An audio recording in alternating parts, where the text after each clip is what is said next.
Congrats, champ, to your right. Um, did you know when it was over you had it won? I mean, did you feel there had to be a little doubt in your mind, I would guess. My old good friend Bert Watson, he used to say, "Don't leave it in the hands of the judges. They're only going to make you cry." And so that was definitely playing in my head rent free, especially because in the locker room I kept hearing that they were giving these decisions away and that the judges were a little crazy tonight. So I was definitely concerned about that. And then when I heard split, I was like, oh, golly. I didn't know. But I thought in my head I had done enough. In the fourth round, she came out hard as you. Obviously, it turned out you had won the first 3 rounds on all the scorecards, but she came hard in the fourth round and she hurt you. What goes through your mind at that point? Because you got to feel like you were in control of the fight, and then all of a sudden you're hurt and you're kind of reeling a little bit. How did you get it turned back around? Staying calm. Flowing like water, as my jiu-jitsu coach, Luis Claudio, always says, is just to stay calm and make sure that you're not, spazzing out because that's only going to get you more tired. I know that I am tough. I know that I am durable, and I know that I'm never out of the fight, and I'm never going to give up on myself. So you're literally going to have to kill me in there in order to get me to stop. And I knew that even though I had been hurt, that I wasn't down and out, and I'm never going to count myself out. So for me, it's just, the definition of a true fighter. After you got up after that right hand and she started getting you on the cage and landing some shots there, were those hurting you? Or, they seem like they were clean, but were they?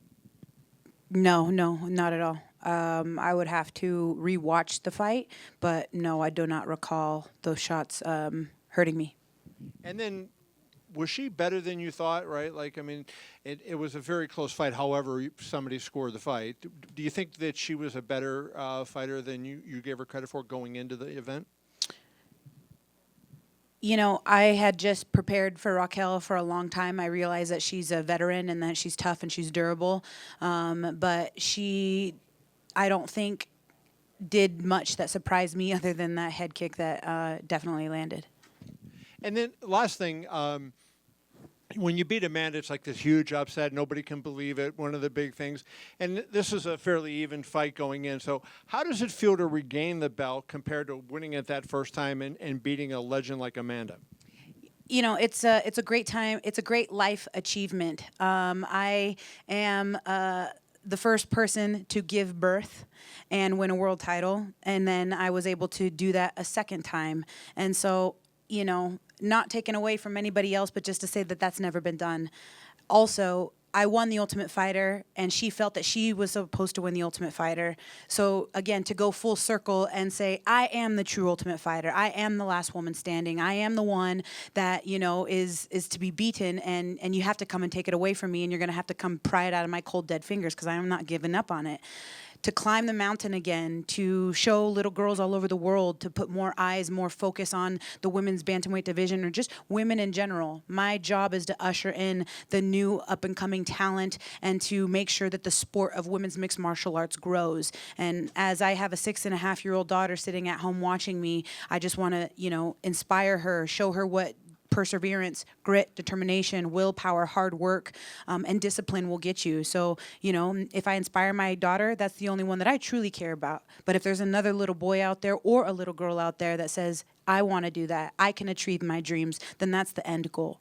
And last question for me. When you watched that last fight, I don't know, did you get a chance to watch the main event? No, I did not. I'm so sorry. I apologize. Sorry. Thanks, Kevin. Julianna, right here. Hi. Obviously, you said, Raquel, she's a veteran, you're a veteran. You guys have fought pretty much everyone in this top 15, and usually when you get these veteran matchups, it's always the little things that kind of push the winner over the edge because they've seen so many things. So I guess what do you think you presented in there that kind of gave you that edge in this very close fight at the end? One of my coaches is living rent-free in my head because he told me when we were game planning, you've never won the first round before.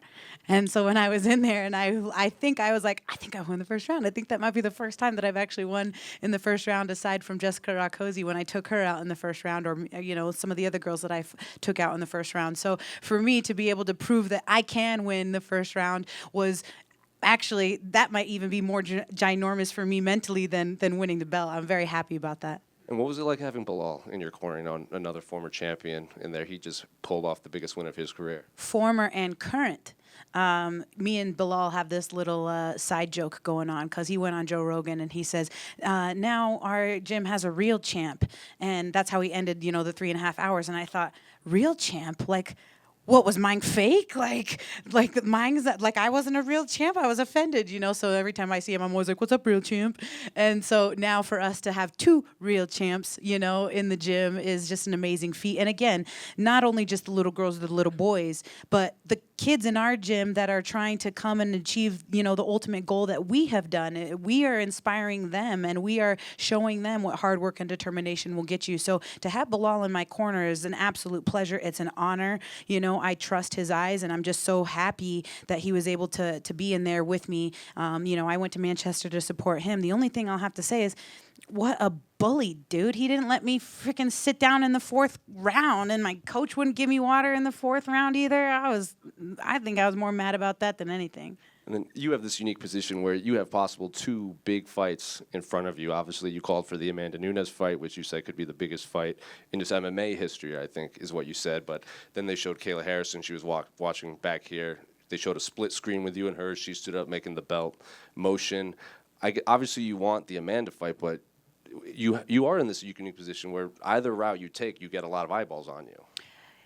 Yeah, at the end of the day, when I saw Amanda retire that day in Canada, I was sitting cage side and I was booing. And it was because I didn't believe that she was truly done. And then you hear Dana White saying, I think she retired too early. And then you watch her, and I feel like she's just twiddling her thumbs, wondering, what is my identity? What am I doing? I'm bored. Like, who am I if I'm not, fighting in the UFC?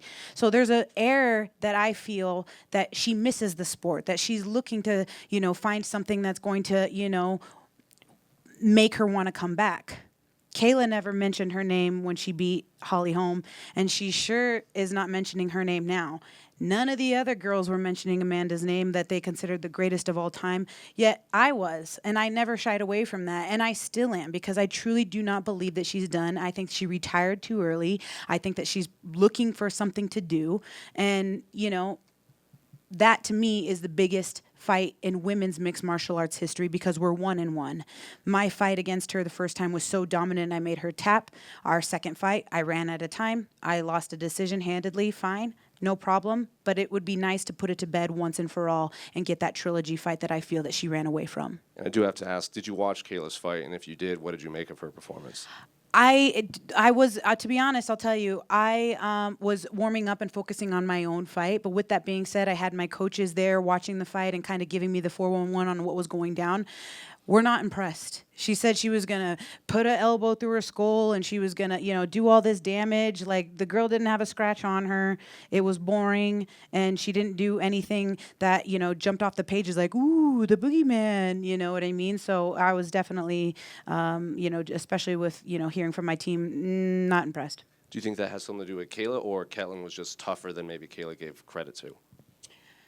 I definitely think that at some point or another, like Ronda, when you figure out the one-trick pony of being able to stuff a takedown, you realize that the fight is more competitive and more even than, people want to give it credit for. So I think that, once you stuff the takedown, you realize that you're actually in a tougher fight than you thought you were. And I think that that's kind of what played into her head tonight. Julianna, first off, congratulations on the win. How did the altitude feel? What do you mean? I know you had the comments on the altitude, so how did it feel tonight? What altitude?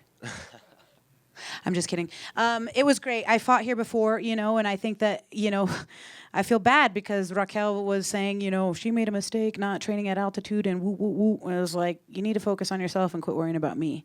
And I trained for altitude, and I did not want to put a ginormous pressure on myself because, like I said to some of the media when I first got here, if you're in shape, you're in shape. That's at the end of the day. Once that cage door closes, you have to know how to fight, and you have to learn how to find another gear, and that to me is what separates me from some of these other fighters. And if your wish doesn't get granted of Amanda coming back to fight you, how big do you really think that Kayla Harrison fight could be? Because if we're honest, she does have a lot of hype around herself. You just got the belt back, so how big could that fight be in your opinion? Yes, if Amanda cowers away again and does not come back and fight me, then Yes, you're absolutely right. Kayla brings a lot of eyeballs and a lot of attention to the sport, and I love that.